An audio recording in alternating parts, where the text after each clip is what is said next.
여러분, 지구에 몇 명이 사는 줄 아십니까? 60억. 예. 제가 학교 다닐 때 선생님이 40억 산다 그랬어요.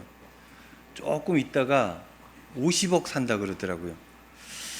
예전에는 그랬는데 지금은 얼마나 사나 위키백과를 찾아봤더니 80억이 지금 살고 있다고 합니다. 2022년 11월 기준. 이 인구의 추이는 각기 학자들마다 내용이 다릅니다. 80억에서 90억, 100억으로 치고 올라갈 수도 있고, 어떤 학자들은 이게 90억이 되기 전에 꺾여서 급 하향될 수 있다라는 얘기들도 합니다. 오늘 이제 그걸 얘기하려고 하는 건 아니고 80억이나 되는 엄청난 사람들이 이 지구에 살고 있다는 거예요. 그런데 여러분들, 똑같은 사람이 한 명이라도 있을까요? 한 명도 없습니다.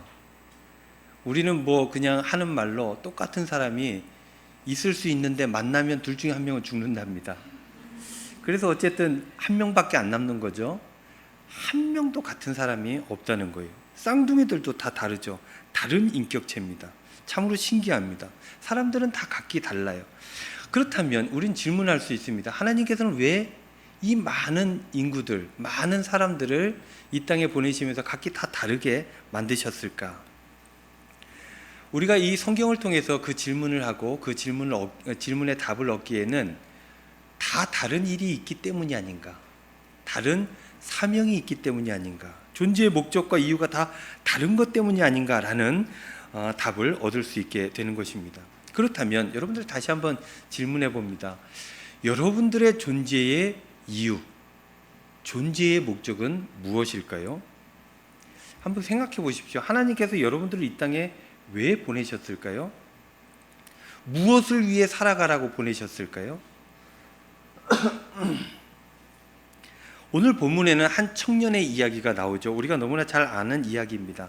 그럼에도 불구하고 그 이야기를 옆에서 한번 쭉 따라가 보려고 하는데요. 종교심이 참 많은 청년이었습니다. 뿐만 아니라 이 종교심, 사람들이 보기 저 사람 참 온전하고 똑바르다라는 이미지를 줄 뿐만 아니라 돈도 많았어요. 재물이 엄청 많았다는 거예요. 다른 사람들의 부러움을 살 만한 청년이었던 것입니다.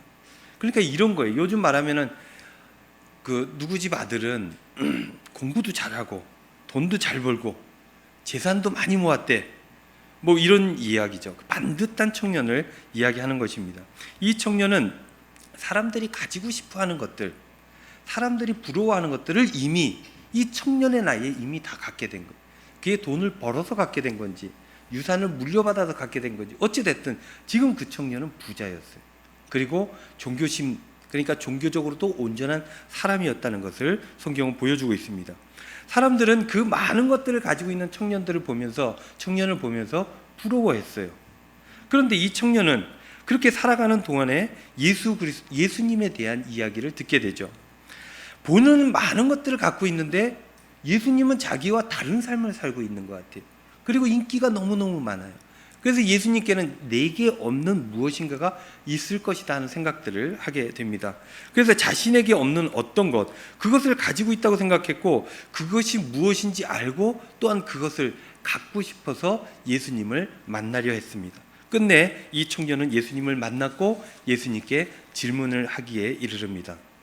마태복음 19장 16절 말씀, 어떤 사람이 주께 와서 이르되 선생님이여 내가 무슨 선한 일을 하여야 영생하리이까? 이런 얘기입니다. 나는 지금까지 선하게 살았는데 어떤 선한 일들을 더 해야지만 내가 영생을 얻을 수 있겠습니까? 하고 질문한 거예요. 여러분들, 영생이 뭡니까? 말 그대로 영원한 생명이죠. 영원히 사는 것. 즉 영생이라고 하는 것은 이 생명과 관련된 이야기입니다. 그래서 어떻게 하면 영생을 얻을까요? 그러면 어떻게 하면 이 생명을 잘 유지할 수 있을까요? 라는 대답과 같은 거예요. 그러니까 인간에게 있어서 가장 중요한 것입니다. 이 생명이라고 하는 것. 이 생명이라고 하는 가장 중요한 가치, 모든 사람들이 거절할 수 없는 이 가장 중요한 가치, 이 가치를 내가 얻으려면 어떤 선한 일을 더 해야 되겠습니까? 라는 질문인 것입니다. 이에 예수님께서는 매우 원론적인 답변을 건네죠. 17절 말씀. 예수께서 이르시되 어찌하여 선한 이를 내게 묻느냐? 선한 이는 오직 한 분이시니라. 네가 생명에 들어가려면 계명들을 지키라. 이렇게 말씀하셨어요. 선함은 하나님께 있는 것. 이 선함은 딴 데서 나오는 게 아니다라는 얘기예요. 하나님으로부터만 이 선함이 나타나게 되는데, 이 선함이 하나님께 속한 것이니까 하나님 뜻대로 하면 이 선행이 이루어지는 것이고, 그렇게 살면 영생을 얻는, 최고의 가치를 얻는 과정이 될 것이다 라고 말씀해 주신 것입니다. 이에 청년은 원하는 답변이 아니었어요. 그래서 좀 더 공격적으로 질문을 하죠. 어떤 계명을 얘기하는 겁니까? 어떤 계명? 몇 가지 얘기해 보세요. 이런 거죠. 나는 웬만한 계명들 다 지켰습니다. 내가 알고 있는 계명, 내가 모르면 몰랐지, 알고 있는 계명들은 내가 다 지키고 살아가고 있습니다 라는 얘기예요. 이에 예수님께서는 계명들을 읊어주셨습니다. 뭐라고 읊어주십니까? 살인하지 말라, 간음하지 말라, 도둑질하지 말라, 거짓 증언하지 말라, 내 부모를 공경하라, 내 이웃을 내 자신과 같이 사랑하라. 이런 얘기들을 또 읊어주셨어요. 청년은 그 정도는 다 지켰습니다. 그래서 그 정도는 다 지켜왔습니다. 뭐 다른 것들을 보여달라면 호기롭게 다시 한번 이야기를 하죠. 그게 20절 말씀에 이렇게 기록되어져 있습니다. 그 청년이 이르되 이 모든 것을 내가 지켰사온데 아직도 무엇이 부족하리까? 이에 예수님께서 이렇게 답변하십니다. 사실은 예수님께서 이 이야기를 하시려고 그렇게 돌아오셨던 것 같아요. 21절 말씀. 예수께서 이르시되 네가 온전하고자 할진대 가서 내 소유를 팔아 가난한 자들에게 주라. 그리하면 하늘에서 보화가 네게 있으리라. 그리고 와서 나를 따르라. 이렇게 말씀하셨습니다. 그래, 네가 모든 계명을 다 지켰고 더욱 온전하려고 노력하는구나. 최고의 가치, 영생을 얻기 위해서는 이렇게 해야 된다. 어떻게 해요? 네가 지금까지 얻은 것들, 그리고 네가 노력해서 쌓아 올린 것들, 이 모든 것들을 다 처분해야 된다. 팔아야 된다. 그리고 가난한 사람들에게 나누어 주어야 된다. 그리고 그때부터가 시작이다. 그 이후에 나를 따르라. 그러면 영생을 얻을 것이다. 천국에 들어가게 될 것이다. 라고 예수님께서 말씀해 주신 것입니다. 이 말씀을 듣자 청년이 가만히 생각을 해봅니다. 내가 가진 것들을 팔아서 가난한 사람들에게 나누어 주는 일을 생각을 해본 거예요. 그런데 생각해 보니까 이게 쉬운 일입니까? 이 청년은 부자라고 그랬어요. 여러분들은 이 청년만큼 부자가 아닐 수 있습니다. 여러분들은 자신의 것들을 다 팔아서 가난한 사람들에게 주는 게 쉽습니까? 여러분들 있는 사람들은 더 어렵답니다. 그래서 이 청년은 고민이 된 거예요. 이 일을 어떻게 하나? 이게 어떻게 얻은 것인데? 사람들이 이것 때문에 나를 얼마나 부러워하는데 이것을 나눠주라고? 이유 없이? 그것도 다? 아무리 생각해도, 아니 생각할 필요도 없이 할 수 없는 일이었던 것입니다. 청년은 이 분위기에서 알겠다고, 그렇게 하겠다고 시원하게 대답하면 좋았을 뻔했는데 그렇게 할 수가 없는 일이었어요. 이런저런 고민과 생각들이 많아졌던 것입니다. 그래서 예수님 앞에서 그대로 물러날 수밖에 없었던 것입니다. 이에 예수님께서 유명한 엄청난 말씀을 해 주셨습니다. 무슨 말씀이에요? 부자는 천국에 들어가기가 어렵다. 24절 말씀에는 한 번 더 이런 표현을 합니다. 다시 너희에게 말하노니, 제자들에게 이렇게 얘기한 거예요. 낙타가 바늘귀로 들어가는 것이 부자가 하나님 나라에 들어가는 것보다 쉬우니라. 비유를 들어 말씀하셨지만 거의 불가능에 가깝다라고 이야기를 해 주신 거예요. 천국에 들어가려면, 더 큰 가치를 얻고 온전한 삶을 살려면, 참된 행복을 누리려면, 그렇게 온전하게 살아가려면 어떻게 해야 된다고요? 예수님께서 이렇게 말씀하셨어요. 자신의 것들을 다 나누어 주어야 된다. 부자가 하나님 나라에 들어가기가 어렵다라고 얘기했어요. 여기서 부자는 어떤 의미일까요? 부자는 실제로 돈이 많은 사람을 부자라고 그래요. 여기에서도 그 의미가 들어가 있죠. 그러나 한 단계 더 나아가 보면 여기에서 이런 의미들까지 담겨져 있는 것을 볼 수 있습니다. 자신의 것을 내어놓지 못하는 사람, 부자는 자기네 것을 내어놓지 못하는 것, 자신의 것을 나누지 못하는 사람들, 이런 사람들을 부자로 지칭했다는 것입니다. 자신의 것을 나누지 못하는 사람은 어떤 사람입니까? 그 모든 것이 자신의 것이라고 생각하는 사람이에요. 여러분들 자본주의 사회에서 돈을 갖는 것, 재산을 갖고 있는 것 너무나 당연한 일입니다. 그러나 기독교인들은 좀 다르게 생각하죠. 많은 사람들이 이 모든 것들은 내가 노력해서 내가 얻은 것이고 다 내 것이다 라고 얘기하지만 기독교인은 다 내 것이라고 생각하지를 못해요. 왜냐? 하나님께서 주셨다고 믿기 때문입니다. 그래서 어떻게 해요? 이것을 하나님 뜻대로 사용해야 된다라는 생각들을 가지고 있습니다. 그러나 여기에서 얘기하는 부자는 다 자기 거라고 생각하는 사람이에요. 그래서 내 마음대로 써야 됩니다. 나를 위해서 써야 됩니다. 근데 다른 사람을 위해 쓰라고? 불가능한 일이 되어버린 것입니다. 하나님의 뜻대로 어려운 이웃들을 위해서, 생명을 위해서 나누게 되는 것, 이것이 하나님의 뜻인데 그 하나님의 뜻을 실행할 수가 없었던 것입니다. 여러분들에게 있는 재산, 여러분들의 돈이 얼마나 있습니까? 많은 분들도 계시고 좀 부족한 분들도 계실 것입니다. 근데 여러분들 그것은 무엇을 위해서 쓰고 계십니까? 누구를 위해서 쓰십니까? 여러분들 어떻게 쓰실 계획이십니까? 조금 다르게 한번 질문을 해볼까요? 여러분들이 소유하고 있는 돈, 재산, 부동산 누구의 것입니까? 하나님의 것이라고 인정하고 하나님을 위해 여러분들은 얼마나 쓰고 있습니까? 이 질문에 너무나 쉽게 대답할 수 있는 사람이 있는 반면에 이 질문이 너무나 과격하다라고 들리시는 분도 있으실 것입니다. 오늘 말씀에 보면 예수님께서는 이 재물이 많은 청년에게 너무도 과격한 말씀을 하신 것이죠. 예수님께서는 왜 이렇게까지 말씀하셔야 됐을까? 이것이 바로 온전한 삶을 살아가는 하나의 방법이기 때문인 것입니다. 이것이 그 생명을 지키는 방법이기 때문인 것입니다. 이것이 바로 천국으로 들어갈 수 있는 방법이기 때문인 것입니다. 여러분들 삶의 목적, 삶의 존재의 이유, 그것이 무엇입니까? 예수님께서는 재산을 팔아 나눠주라 라고 얘기했는데 이 제안이 누구를 위한 제안이라고 생각하십니까? 예수님께서는 가난한 자들을 염두에 두고 이 부자 청년의 재산을 가지고 이 사람들을 도와줘야 되겠다라고 생각하고 이 청년에게 가난한 자들에게 다 나누어줘야 된다라고 말씀하신 것 같습니까? 아니면 이 청년을 위해서 네가 그 재물에 묶여있고 그것 때문에 하나님을 바라보지 않고 다른 것들을 따라 살아가니 네가 그것들을 내려놓아야 된다. 그래야 네가 하나님 앞에 온전해지고 네가 행복하고 영생을 얻고 하나님 나라에 들어가게 되는 것이다 라고 이 청년에게 얘기한 것이겠습니까? 만약 이 가난한 자들을 위해서 이 청년에게 그렇게 요청을 했다면 이 청년을 우리 주님께서는 수단화한 것입니다. 우리 주님께서는 사람을 수단화하지 않으신 분입니다. 그렇다면 이 청년을 위해서 예수님께서 얘기해 주셨다는 거예요.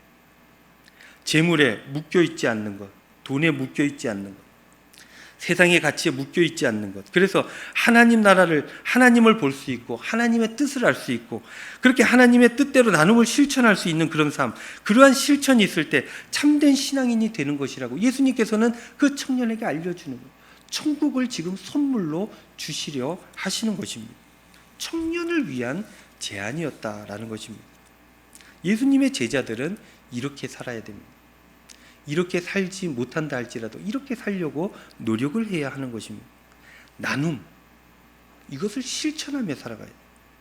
그것이 돈이 되었든 재물이 되었든 자기 열정이 되었든 시간이 되었든 자기 몸이 되었든 간에 어려운 이웃들, 다른 사람들을 위해서 살아가는 삶을 살아가는 것이 그것이 천국으로 들어가는 삶이고 그게 바로 그 사람의 존재의 이유다. 그렇게 해야 온전한 삶을 살아갈 수 있다. 예수님께서는 그 청년에게 또한 제자들에게 이 말씀을 읽고 있는 우리들에게 말씀해주고 있는 것입니다. 이타적인 삶을 살아가는 것, 이게 우리의 존재 목적이라는 거예요. 에베소 4장 11절 12절 말씀 제가 한번 읽어봅니다. 그가 어떤 사람은 사도로, 어떤 사람은 선지자로, 어떤 사람은 복음 전하는 자로, 어떤 사람은 목사와 교사로 삼으셨으니 이는 성도를 온전하게 하여 봉사의 일을 하게 하며 그리스도의 몸을 세우려 하심이라.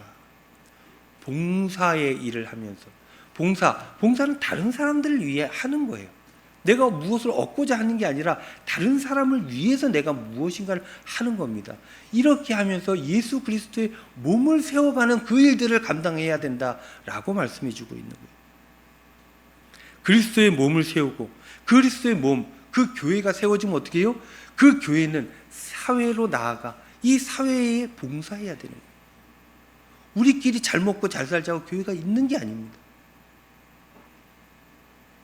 교회는 세상을 향하여 봉사일을 하면서 성령이 하나 되게 하신 것, 그렇게 하나님과 멀어졌던 이 세상과 가까워지는 일들을 감당하는 게 교회라는 거예요. 그래서 우리가 복음의 전초기지가 되는 거죠. 세상은 자꾸만 생명을 창조하신 하나님께서 멀어지려 하죠. 자신을 위해서 살아가는 삶이 온전한 삶이고 최고의 삶이다라고 얘기하고 자꾸만 멀어지죠. 그 연결고리를 교회가 해야 된다는 거예요. 그러려면 봉사하고 헌신하고 사회로 나아가야 되는 것입니다. 베드로전서 4장 8절로 10절 말씀, 무엇보다도 뜨겁게 서로 사랑할지니 사랑은 허다한 죄를 덮느니라. 서로 대접하기를 원망 없이 하고 각각 은사를 받은 대로 하나님의 여러 가지 은혜를 맡은 선한 청지기 같이 서로 봉사하라. 봉사하는 일이 기독교인의 일이라는 거예요. 이것저것 재고 생각하고 이것을 하면 얼마나 얻을 수 있고 이것을 하면 저 사람에게 얼마나 도움이 되고 나에게는 어떤 일들이 돌아올 것인가, 이게 계산하고 할 필요가 없다는 거예요. 그냥 말씀이고 명령인 것입니다. 그냥 하는 것입니다. 순종하여서 받은 은사대로 그냥 하나님 주신 것 가지고 청지기로서 서로 봉사해야 되는 거예요. 기독교인들은 그런 삶을 살아야 되는 것입니다. 나를 위한 삶 소중합니다. 그것으로 끝나면 안 됩니다. 그렇게 세워짐을 받은 내가 다른 이들을 위해서 예수 그리스도께서 그렇게 하셨던 것처럼 우리도 그렇게 따라 나아가 봉사하는 삶을 살아가야 한다는 것입니다. 이렇게 서로 봉사하게 되면 우리가 교회를 세우게 되는 것이고 세상을 이롭게 하는 것입니다. 천국으로 들어가는 길입니다. 이것을 성경은 우리에게 일러주고 있는 것입니다. 다시 여러분들 질문을 드려봅니다. 여러분 존재의 목적은 무엇입니까? 여러분들은 왜 이 세상에 보냄을 받은 것입니까? 잊으시면 안 됩니다. 그래서 날마다 우리는 기도해야 됩니다. 왜 내가 이 가정에서, 이 직장에서, 이 교회에 있는지, 내가 이 세상에 왜 보내졌는지, 이 시점에 왜 보내졌는지, 날 무엇을 위해서 하나님께서 이 땅에 보내주셨는지 우리가 늘 기도하면서 깨달아 알아야 된다는 것입니다. 여러분, 복음을 전하는 것, 어려운 이웃을 위해 살아가는 것, 그게 우리의 삶인 것입니다. 삶이어야 하는 것입니다. 우리의 일인 것입니다. 나를 위한 삶, 내 가족만을 위한 삶 중요하지만 그게 다가 되면 절대 안 된다는 거예요. 그렇게 잘 사는 삶, 세상 사람들이 부하는 삶, 그것들을 넘어서서 하나님께서 원하시는 삶을 살아가야 한다는 것입니다. 이게 참된 행복을 살아가는 삶이고 이게 천국에 들어가는 방법이라는 거예요. 지금 저는 선행으로 인한, 행위로 인한 구원을 이야기하는 게 아닙니다. 구원받은 자의 삶은 이루어야 된다라고 얘기하는 거예요. 사랑하는 성도 여러분, 나누고 봉사하는 일에 여러분들 생명을 다하시기를 바랍니다. 그렇게 살아갈 때 여러분들 자유로워집니다. 여러분들 복된 삶을 살아가게 되고 천국의 삶을 살아가게 될 줄로 믿습니다. 우리 교회도 여러분 일해야 됩니다. 이러기 위해서 정말 애쓰고 노력하고 있습니다. 우리 교회 여러 과정을 통해서 감산동에서 만났죠. 성전 건축을 위해서 죽전동으로 잠시 이사를 갔다가 드디어 장기동으로 자리 잡게 되었습니다. 여러분, 우리가 이 교회에서 이 장기동의 교회가 세워진 이유가 무엇이겠습니까? 장기동을, 그리고 이 장기동을 통해서 이 대구를 섬기기 위해서인 것입니다. 우리들의 종교 생활을 위해서 이 교회가 있는 게 아니에요. 그 일들, 봉사의 일들, 섬기는 일들을 위해서 우리들의 종교 생활, 하나님께 나오고 주일 성수하고 헌금하고 서로 돕고 교회를 세우고, 이 일들이 그래서 중요한 것입니다. 사람들을 이롭게 하기 위해서, 나누고 돕고 봉사하기 위해서 이 교회가 여기에 있는 것입니다. 여러분들 요즘 교회가 왜 욕을 먹습니까? 자기네들끼리만 잘하니까. 자기네들끼리. 이웃들을 위해 나아가는 것, 그게 예수님의 정신이에요. 예수님 그렇게 사셨습니다. 예수님을 믿습니다 하면 우리도 그렇게 살아야 되는 것입니다. 예수님께서 네가 가진 모든 것들을 다 팔아 가난한 자들에게 나누어줘라 하는 그 말씀의 의도가 무엇인지 그 말씀을 우리 가슴속에 담아야 하는 것입니다. 그런데 여러분들, 우리가 그런 일들을 잘 하고 있습니까? 열심히 하고 있습니다. 그러나 나아갈 길이 많습니다. 그러면 어떻게 해야 됩니까? 잘하기 위해 노력을 해야 돼요. 우리는 아직 기초 체력이 조금 부족합니다. 여러분들 기초 체력이 부족하면 어떻게 해야 돼요? 운동해야 됩니다. 열심히 우리끼리 할 수 있는 것들을 잘 해야 돼요. 교회를 잘 세워가야 됩니다. 여러분들 교회를 잘 세우는 일이 너무너무 소중합니다. 이 일들을 통해서 하나님 나라로 연결되기 때문에 그런 거예요. 그래서 여러분들 이 교회에서 맡겨진 일들 열심히 해야 됩니다. 헌금도 열심히 해야 됩니다. 그리고 그 사람들을 위해서 서로 돕고 격려하고 하나 되는 일에 열심을 다해야 됩니다. 그렇게 기초 체력이 부족하면 운동을 하고 열심을 다해서 기초 체력을 올려놓고 그렇게 됐을 때 사람들에게 나아가는 거예요. 지금도 우리는 할 수 있는 만큼 지역을 돕습니다. 할 수 있는 만큼 선교지를 돕습니다. 여러분들, 오늘 이제 바자회 준비위원회 첫 번째 모임을 갖는다고 해요. 이 모임이 이제 어떻게 진행돼 갈지 저도 기대가 참 큽니다. 이 바자회를 통해서 우리가 일단 이웃들을, 이 장기동 주민들을 만나게 될 거예요. 다음 주에는요, 저하고 장로님하고 우리 이 장기동 동사무소 동장님 만나려고 해요. 자꾸 이렇게 접촉점을 늘려가야 됩니다. 그래서 이 지역이 필요한 것이 무엇인지, 또한 그 필요 중에 우리가 할 수 있는 것들은 뭐가 있는지, 그렇게 이야기 나누면서 관계를 맺게 될 것입니다. 여러분, 차근차근 해 나아가면 됩니다. 우리가 잘 준비되면 그러면 하나님께서 더 귀하고 소중한 일들을 우리에게 또는 우리 교회에 맡겨 주실 것입니다. 그렇게 우리가 주님의 제자가 되고 주님의 몸된 교회를 세우게 되고, 그렇게 되면 이 교회는 반드시 주님께서 선포하신 대로 이 세상에 빛이 되어질 것입니다. 그러기 위해서 어떻게 해야 돼요? 여러분들 열심히 해야 됩니다. 나 하나쯤이야? 아닙니다. 여러분 하나로 인해서 교회가 세워집니다. 여러분 한 분으로 인하여서 이 사회가 변화되어지는 것입니다. 그게 당장 눈에 보이지 않는더라도 영안을 열어서 그걸 봐야 됩니다. 영혼의 관점에서 우리가 볼 수 있는 영안이 있어야 되는 거예요. 그렇게 되면 충성할 수 있고 열심을 낼 수 있고 기도할 수 있고 시간도 물질도 열정도 드릴 수 있게 되고, 그렇게 교회를 세우고 교회가 세상을 향하여서 나아갈 수 있게 되는 것입니다. 여러분, 거저되는 것 하나도 없습니다. 교회가 이렇게 돼야 됩니다, 이런 얘기하기 전에 그렇게 되고자 애를 쓰는 개인의 실천이 있어야 되는 거예요. 그렇게 되면 그 목소리가 튀어나오지 않는다 할지라도 모두가 알게 되는 것이죠.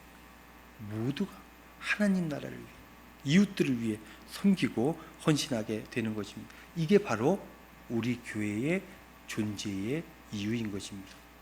지금은 우리가 조금 우리가 바라는, 우리가 생각하는 것, 그것보다 우리 체력이 조금 연약할 수 있어요. 그러나 여러분들 열심히 하시기를 바랍니다. 기도하시기를 바랍니다. 분명 이 지역에서 빛이 되고 온전하고 예수 그리스도의 사랑을 전하는 복된 교회, 그런 신앙의 공동체가 될 줄로 믿습니다.